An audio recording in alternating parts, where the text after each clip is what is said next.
Welcome to Ingredient Insiders. I'm John Magazzino. And I'm Andrea Parkins. Thanks for watching this clip of our interview with Juan Cardenas. For the full episode, find us on Apple, Spotify, or wherever you listen to your podcasts. Links in the description below.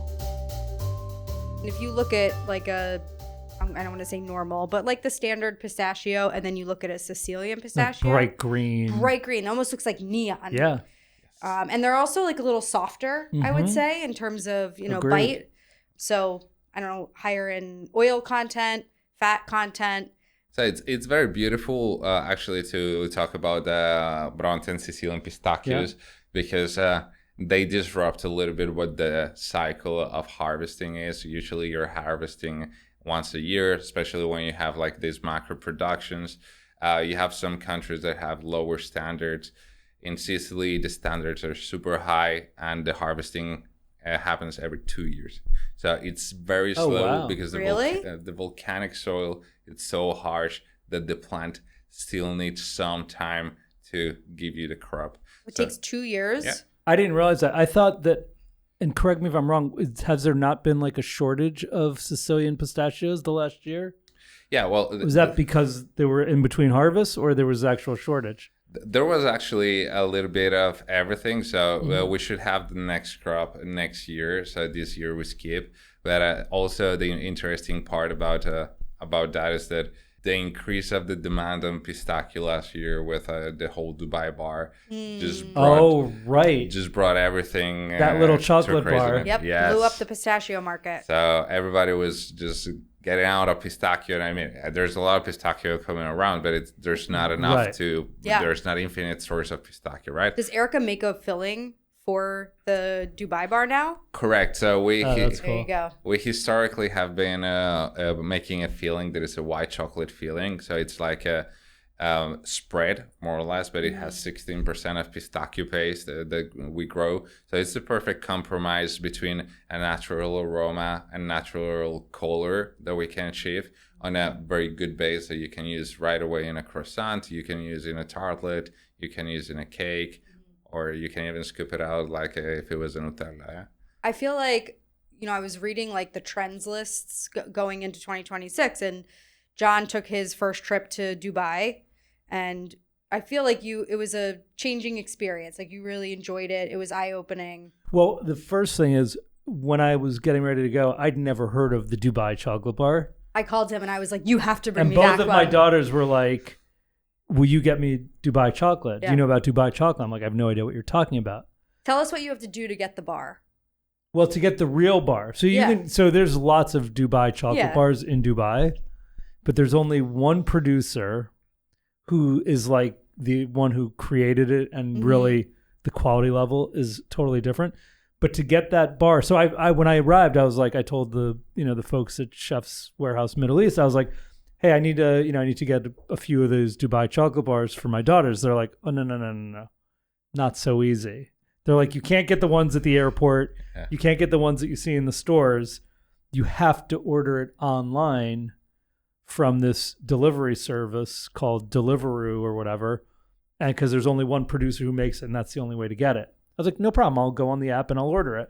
And they're like, not so fast. They said they only release a limited amount of bars each day.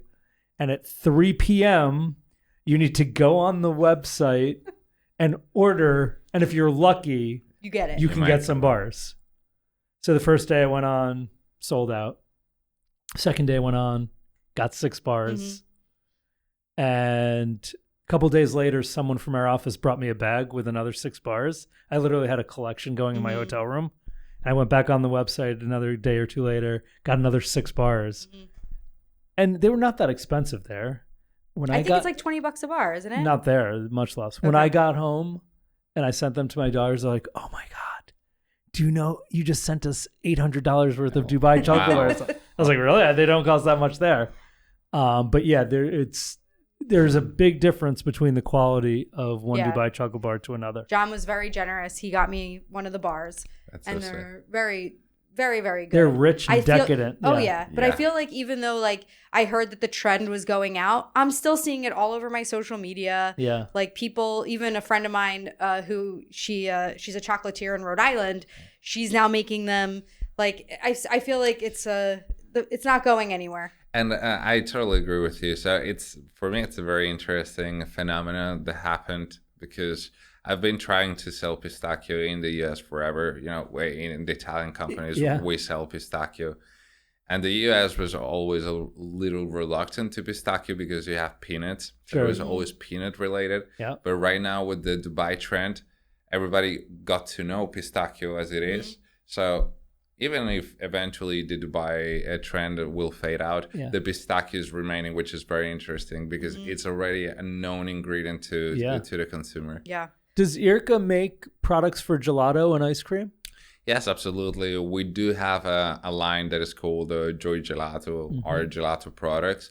And we apply our expertise in making spreads and creams to create, let's say, Dubai bar fillings that do not freeze in the freezer. So basically, you could add our Dubai cream for gelato into a gelato, and it's going to stay... It won't harden. Yeah, it's going to stay creamy all the way down. So it's very interesting what we can do there. And of course, the pistachio paste, which is beautiful, you can add directly to the base to make a pistachio gelato or to make a pistachio pastry cream, whatever. What separates IRCA from other companies that are doing these types of desserts and fillings and whatnot? So, well, there's a couple of things that separate us. The first one, it's our long history. So we have been at this for 100 years. But most of companies in Italy have a very good trajectory. But the second thing that is most important, we're a one-stop shop. So we are a company that has been growing very, very quickly in the last years. And right now, we don't offer just one thing. Right. So we are chocolate producers, and we can compete with chocolate producers. We're gelato ingredient producers, and we can compete with other companies. We have a beautiful selection of candied fruits that we produce in Verona, in Italy, and we can compete with that as well. We produce nuts, everything that is the hazelnut from Piemonte, from Viterbo, and of course the pistachios that we do in Sicily, and we can compete there. We can compete in the creams, and we can compete also in the pastry ingredients. So we have a one-stop shop approach that is extremely interesting. And we can also offer a solution for any kinds of chefs. So if you have a chef that doesn't have a lot of time and wants to do the Dubai bar, we have the Dubai bar filling. If you have a chef that wants to do the Dubai bar, but he's a Michelin star restaurant, we can offer the 100% pistachio paste. So he creates his own flavor. Are there interesting things that you've seen chefs using the IRCA products to make that are kind of outside the box? Oh, that's a great question. Great question. Thanks, John. So we do have this beautiful pistachio paste that it's not refined. We call it pesto. So you're familiar with the Genovese pesto, which is, of course, it means like smashing the lips. Well, it has that structure. So it's a little more coarse. Yeah. Well, actually, I sell it in restaurants for savory. Why? Because you can do your linguine al pesto. You can do a risotto with pesto. So you can also use it in savory. I'll admit I also use it in my house to cook. And it's fantastic. So it's an outside of the box application of an ingredient that should be pastry oriented, but anyway, it doesn't use have it for savory. Yeah, and it's just ground pistachios. It is, of course. It's a roasted pistachios that have been grinded into a certain size, so you can feel the pieces, but they're smooth as well. Yeah, and they can dissolve perfectly. So and no sugar. No sugar, 100%. And one of the things that we do, especially with the pure pistachios that we bring here in the US, is that they do not hold any colorant. We are very, very by the book. The US government and the FDA does not accept chlorophyll as a colorant. So we only have 100% pistachios with nothing added to it. Is that common?